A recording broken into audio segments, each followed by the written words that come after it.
Assalamu alaikum everyone, this is me Abdul Rahim Rayyan, student of International Grammar School and College IGSC. So everyone, আজকের এই পার্টে আমরা শিখব হলো pronoun. এর আগের পার্টে আমরা শিখেছিলাম হলো নাউন, সো আজকের এই পার্টে আমরা শিখব প্রোনাউন। আমরা এরকম করে 7 দিনে 7টা পার্টে 7টা পার্ট অফ স্পিচ লার্ন করব। সো এভরিওয়ান, চলেন আজকের পার্টটি শুরু করা যাক। যদি আপনাদের আজকের ভিডিওটি ভালো লেগে থাকে, আমার চ্যানেল পেজ সব জায়গায় লাইক, শেয়ার এবং সাবস্ক্রাইব মাস্ট বি করবেন। সো আসেন আজকের পার্টটি শুরু করা যাক। প্রথমত আমরা দেখতে পাচ্ছি দি প্রোনাউন, এখানে লেখা আছে। আচ্ছা, এখানে আমরা পুরো ইয়েটাকে পড়ে নিই। Tarun is a student, Tarun is 11 years old, Tarun has brown eyes, Tarun's hobbies are collecting stamps and reading books. আচ্ছা, এখানে তারুণ নিয়ে বলা হয়েছে, আমরা তাহলে দেখি। আচ্ছা, এখানে বলছে উপরের বাক্যগুলোতে তারুণ এই নাউনটি বারবার ব্যবহার করার ফলে ভাষার সৌন্দর্য নষ্ট হয়েছে। আচ্ছা, আমরা এখন নিচের বাক্যটিকে খেয়াল করি। Tarun is a student, he is 11 years old, he has brown ice, his hobbies are collecting stamps and reading books. So এখানে ভাষা শ্রুতি মধুর ও স্বাভাবিক হয়েছে। কেন? এখানে তারুণ বারবার ব্যবহার করেনি, তারুণের পরিবর্তে হি ব্যবহার করা হয়েছে। এখানে আমরা দেখতে পাচ্ছি হি, এখানেও হি এবং এখানেও হি আছে। সো এটা দ্বারা আমরা কি বুঝতে পারছি? প্রোনাউন বুঝতে পারছি। নাউন হলো তারুণ, কোনো কিছু নামকেই নাউন বলে। যেহেতু তারুণ ওটা নাম, ওটা নাউন। সো এখানে হি যেহেতু ব্যবহার করেছে, সো এটা প্রোনাউন। নামের পরিবর্তে যা ব্যবহার করা হয় তা প্রোনাউন, তা আমরা কম বেশি সবাই জানি।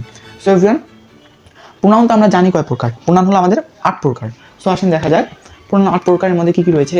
Personal pronoun, demonstrative pronoun, interrogative pronoun, indefinite pronoun, distributive pronoun, reciprocal pronoun, relative pronoun and also reflexive pronoun. So আসেন দেখি কোন প্রোনাউনটি কিভাবে এবং কোনটি কোন প্রোনাউন। আমরা এটা কিভাবে চিনবো যদি আমাদের ক্লাসিফিকেশন বলে। সো পার্সোনাল প্রোনাউন প্রথমে দেখা যাক। এখানে যেমন আমরা দেখলাম এই বাক্যতে, এখানে আমাদের কি বলা হয়েছে, এখানে যেমন তারুণের পরিবর্তে হি ব্যবহার করা হয়েছে। তারপর হলো মেয়ের নাম হলে, যেমন ইত্যাদি মেয়ের নাম হলে এখানে শি ব্যবহার করা হতো, এবং নামের পরিবর্তে যেগুলো ব্যবহার করা হতো এগুলোকে বলা হচ্ছে পার্সোনাল প্রোনাউন। যেমন I, we, you, he, she, it, they, এগুলো। আচ্ছা, তারপর হলো ডেমনস্ট্রেটিভ প্রোনাউন। এটা আসলে কি? ডেমনস্ট্রেটিভ প্রোনাউন হলো মূলত কোনো কিছুকে নির্দিষ্ট আকারে বোঝাবে। যেমন কোনো কিছু বলতে, যেমন that is my pen, that is my microphone, that is my remote, এরকম। এরপরে আমরা দেখতে পাচ্ছি ইন্টারোগেটিভ প্রোনাউন।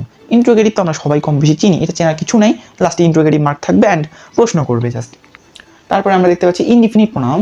আচ্ছা, এটা একটু গুরুত্বপূর্ণ আছে। হ্যাঁ, ইনডিফিনিট প্রোনাউন। ডেফিনিট মানে হলো নির্দিষ্ট করে আকারে বোঝায়, ইনডিফিনিট মানে কোনো নির্দিষ্ট নয়।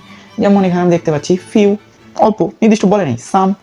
সাম মানে কিছু, এভরিওয়ান, অল, এটসেট্রা, এগুলো কোনোটাই নির্দিষ্ট করে বলা নাই। এরপরে আমরা দেখতে পারি রিসিপ্রোকাল প্রোনাউন। রিসিপ্রোকাল প্রোনাউনটা হলো অনেক ইম্পর্টেন্ট একটি প্রোনাউন। আচ্ছা, এই রিসিপ্রোকাল প্রোনাউন হলো মূলত যে প্রোনাউন দ্বারা দুজন বা ততোধিক ব্যক্তির মধ্যে পারস্পরিক সম্পর্ক বা বিনিময় বোঝায়। যেমন উই লাভ ইচ আদার, আমাদের মধ্যে পারস্পরিক সম্পর্ক বোঝাচ্ছে। এছাড়াও I have one brother and one sister, এটা কি বোঝাচ্ছে? এটাও আমাদের মধ্যে পারস্পরিক সম্পর্ক বোঝাচ্ছে এবং বিনিময় বোঝায়। এটার মধ্যে আমাদের কি কি ওয়ার্ড থাকতে পারে? ডিস্ট্রিবিউটিভের মধ্যে আমরা থাকতে পারে ইচ, এইদার, নেইদার, এটসেট্রা। তারপরে আমাদের আছে হলো ডিস্ট্রিবিউটিভ প্রোনাউন। ডিস্ট্রিবিউটিভ প্রোনাউনও সেম, কোনো ডিফারেন্ট না, পুরো সেম। ডিস্ট্রিবিউটিভ বলতে দুজনের মধ্যে ভাগ করে দাও বোঝায়। সো এখানেও আমাদের ব্যবহার হবে ইচ, এইদার, নেইদার, মানে দুজনের মধ্যে ভাগ করে দিচ্ছে। আমরা দুজনের মধ্যে কোনো কিছু যখন ভাগ করে দিব তখন আমাদের ডিস্ট্রিবিউটিভ ব্যবহার হবে। আচ্ছা, এরপরে আমরা দেখি রিলেটিভ প্রোনাউন। রিলেটিভ মানে কি? আত্মীয় স্বজন। সো রিলেটিভ প্রোনাউনটাও লাইক সেম, দুজনের মধ্যে জোড়া লাগাই দিবে, মানে রিলেট করে দিবে দুজনকে একসঙ্গে। যেমন আমি এবং করিম সেখানে গেছিলাম, me and Karim.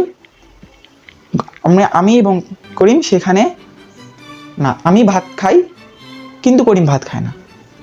I eat rice but Karim doesn't eat rice. এখানে দেখুন, আচ্ছা, আমি সেখানে গিয়েছিলাম কারণ করিম সেখানে ছিল। I went there because Karim is also there, এমনটাও হয়।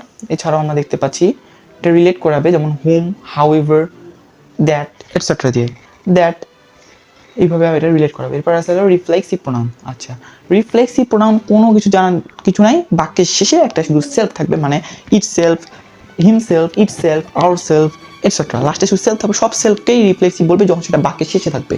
সো এভরিওয়ান, এটাই ছিল আমাদের পুরো আজকে প্রোনাউনের ক্লাস। যদি আপনাদের ভালো লেগে থাকে, আমার চ্যানেল পেজ সব জায়গায় লাইক, শেয়ার এবং সাবস্ক্রাইব মাস্ট বি করবেন। আসসালামু আলাইকুম।